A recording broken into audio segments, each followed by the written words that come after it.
Hi, this is Phil with Phil's Impromptu Piano. I received this inquiry, a question about our previous video about chord inversions. This is from the Steve Gaines Rock Band. He asks, Phil, I haven't taken piano lessons, but I've been playing for 5 years. I looked for this because when I stop to see what fingers I'm using on the different inversions, I'm not consistent. Sometimes I might do one set of fingers and then in another passage or song I switch the middle finger. I want to try being consistent. Well, that's good. You'll want to be consistent because of the muscle memory. But I'm not sold on using 1, 3, 5 on these chords for 2 reasons. First, my 4th finger is stronger than my 5th finger. Okay, I could see that. But more importantly, a lot of songs will use an octave inversion that adds one more note. The octave at the top of the inversion. It's not always the root. Sometimes it's the 3rd or 5th. That is the octave. So basically 4-note chords.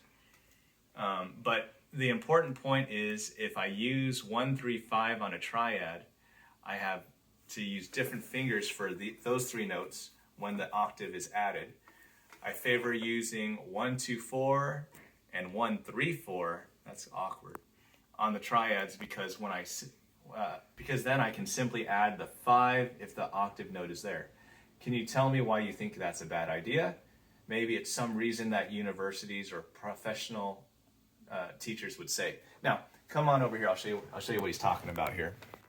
We talked about in the previous video. You could look up chord inversions on my channel, and you'll see the chord inversions that look like this.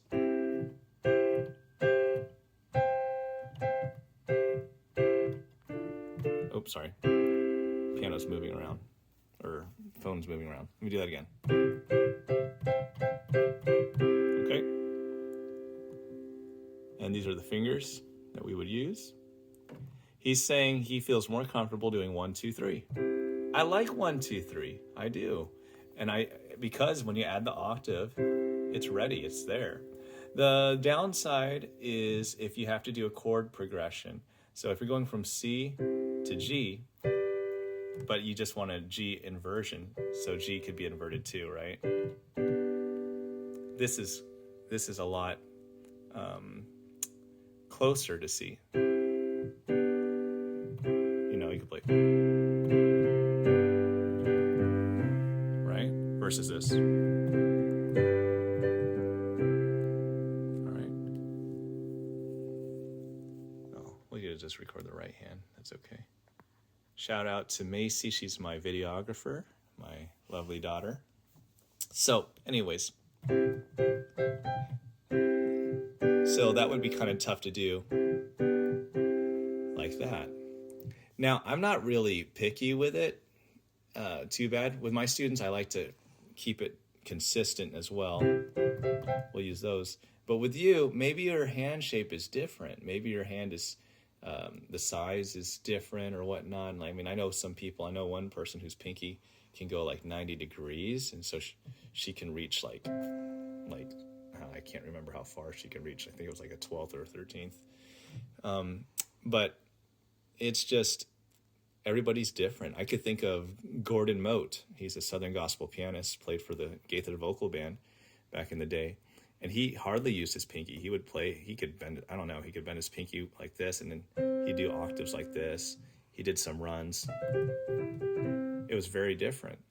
And that was good. That worked for him. He's way better pianist than I am. Another pianist you could look up, John Michael Ogletree, he has smaller hands, and so he has to change positioning for him. Now, the most important thing that you want is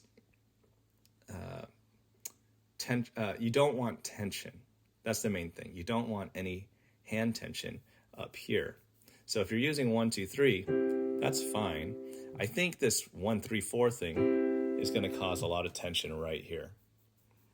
And so I'm not really in favor of that one, especially here. I don't know how you would do 1, 3, 4 there. Let's see. Okay, I see. You probably use 1, 3, 4 right here. I could see that working. But once again, it's the tension thing. Let me show you some biomechanics on how to release the tension. Can you get the side view again? All right. Can you see the arm drop? Mm-hmm. Now, sometimes what happens is people try to play with just the fingers and they'll push it down. But they have trouble pushing all, because their pinky is weak. You could use the weight of your arm, like that.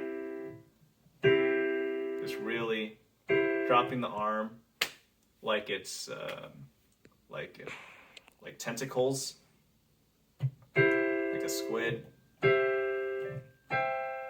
We say lion paw exercises, dropping the arm like a lion paw, and keeping the pinky strong, and that'll help strengthen the pinky as well, because you're using the weight of the arm. All right, come back in, will you?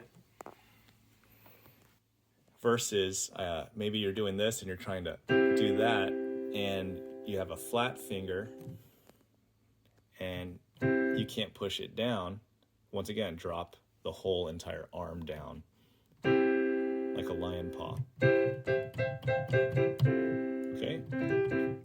I hope that helps out. My conclusion is basically I recommend the classical fingering, but I also recommend that you do something that doesn't cause you tension. If piano is not your main instrument, well, then I say go do what's easiest for you, you know? Maybe you have other instruments you're doing. But the most important thing is that you do something that doesn't cause tension right here, so your music playing doesn't sound tense and harsh. All right, thanks for your question. If anybody else has any questions, please, I'd love to make more videos like this. I hope you enjoyed it, and have a great rest of your day.